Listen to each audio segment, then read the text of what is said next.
Good morning class. This is your lecture number 4 of chapter number 1. So earlier we have done 4th generation language, 4 GLS. We have learned about the characteristics of 4th generation language. Now today we will continue with translators for computer language. Computer language के translators के बारे में हम लोग पढ़ेंगे. To follow and execute any program, a computer has to convert the program into a code that it can follow. अब हमें कोई प्रोग्रामिंग करनी है कंप्यूटर में, तो हमें उस प्रोग्रामिंग को करने के लिए पहले उस प्रोग्राम को उस कोड में कन्वर्ट करना पड़ेगा जो कि कंप्यूटर फॉलो कर सकता है.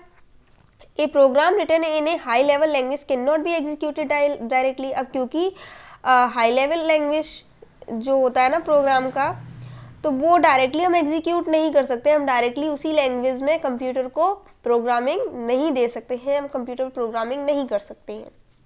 It needs to be translated first and then executed. पहले उसका ट्रांसलेशन जरूरी है और फिर ही हम उसको क्या कर सकते हैं, एग्जीक्यूट कर सकते हैं, यानी प्रोग्राम को रन करा सकते हैं. बेटा हाई लेवल लैंग्वेज में ये हो रहा था कि हम लोग इंग्लिश में ही पूरा स्टेटमेंट दे रहे थे. अब हमारा कंप्यूटर इंग्लिश में तो समझता नहीं है, वो तो मशीन लैंग्वेज समझता है ना.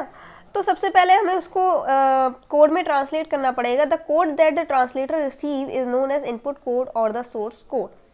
अब वो कोड जो ट्रांसलेटर रिसीव करता है, ट्रांसलेटर लेता है, उसको इनपुट कोड या फिर सोर्स कोड कहते हैं. The translated code which is given as output from the translator is known as the executable code. अब उस कोड को जब ट्रांसलेट करके जो ट्रांसलेटर है आउटपुट के तौर पे देता है, उसको हम एग्जीक्यूटेबल कोड बोलते हैं. And there are 3 kinds of translator that are commonly used for translating the code into an executable one. 3 तरह के ट्रांसलेटर्स हैं जो कि एग्जीक्यूटेबल कोड में जो ट्रांसफ़र कर देते हैं ना इनपुट कोड को. तो ऐसे 3 ट्रांसलेटर्स के बारे में हम लोग पढ़ेंगे. सबसे पहला है असेंबलर. तो translator program that is used to convert the assembly language program into a machine language is known as assembler. Translator program that is used to convert the assembly language. Assembly language program को machine language में convert करने वाले code को, programmer को हम या translator को हम असेंबलर बोलते हैं. A program written in assembly language is called the source program, whereas the program converted into the machine language by the assembler is called object program or object code. वो programme जो कि assembly language में लिखा हुआ है उसे source program कहेंगे, जबकि वो प्रोग्राम जो कि मशीन लैंग्वेज में कन्वर्ट हो चुका है असेंबलर द्वारा, उसे हम ऑब्जेक्ट प्रोग्राम या फिर ऑब्जेक्ट कोड कहेंगे. बेटा आपको याद होगा असेंबलर में हमने आपको बताया था कि कैसे प्रोग्रामिंग होती है. तो वहाँ पर निमोनिक्स वगैरह का यूज़ करते हैं वो लोग, है ना, सिंबल्स वगैरह का या ऐसी चीज़ें, सिंपल शॉर्ट फॉर्म्स वगैरह यूज़ करते हैं मोस्टली. ठीक है, तो उस लैंग्वेज को मशीन लैंग्वेज में कन्वर्ट करने को ही हम मतलब के लिए हम असेंबलर का यूज करते हैं. जब वो कन्वर्ट हो जाती है तो उसको ऑब्जेक्ट कोड या ऑब्जेक्ट प्रोग्राम कहते हैं. Now next one is interpreter. तो this translator program is use to convert a high level language program into a machine language. इसमें क्या हाई लेवल लैंग्वेज जो है मशीन लेवल लैंग्वेज में convert हो जाती है. An interpreter translates line by line, executes the instruction and then repeats the procedure for the remaining instruction.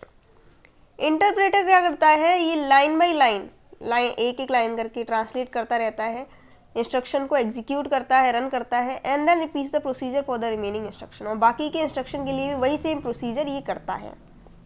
If any error are found they are to be remove immediately. अगर कोई भी गलती होती है, एरर होता है, तो तुरंत के तुरंत रिमूव हो जाता है, हटा दिया जाता है. As the converted form is not stored anywhere. क्योंकि वो कन्वर्टेड फॉर्म जो है कहीं पर भी स्टोर्ड नहीं होता. So it has to be generated at the time of execution of a program. तो हम उसे कहाँ पर कब जनरेट करते हैं, जब वो प्रोग्राम हम एग्जीक्यूट करते हैं, जब हम वो प्रोग्राम रन कर रहे होते हैं. Interpreter programs are preferred for beginner and are slow in execution speed. ये बिगिनर्स वगैरह के लिए होता है, मतलब जिन्होंने अभी शुरुआत ही करी है इन सब चीज़ों को सीखने की. And are slow in execution speed, और एग्जीक्यूशन स्पीड में बहुत स्लो होते हैं, बहुत स्लोली ये एज अ कन्वर्टर वर्क करते हैं. Now comes compiler. तो compiler is a translator program use to convert a high level language program into a machine language. इसमें क्या होता है, कंपाइलर एक ऐसा ट्रांसलेटर प्रोग्राम है जो कि हाई लेवल लैंग्वेज को मशीन लैंग्वेज में कन्वर्ट करता है. एक compiler translate the whole program at once.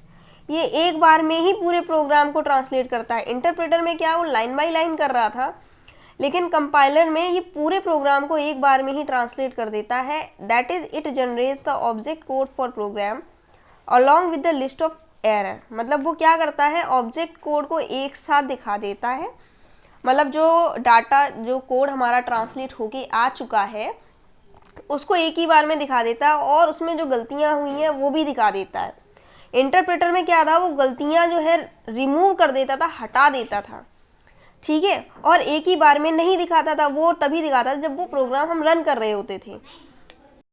लेकिन कंपाइलर में ऐसा नहीं हो रहा है, वो एक बार में सारी गलतियां भी दिखा देता है। The execution speed of a compiler is faster as compare to an interpreter. और एग्जीक्यूशन स्पीड जो है, इनकी रन करवाने की स्पीड, वो भी कंपाइलर की फास्टर होती है इंटरप्रेटर के मुकाबले। यानी कि जो इंटरप्रेटर है वो थोड़ा सा स्लो काम करता है इन कंपैरिजन टू कंपाइलर। तो बेटा ना today your chapter is finished and I will send you the image of exercises in the next lecture.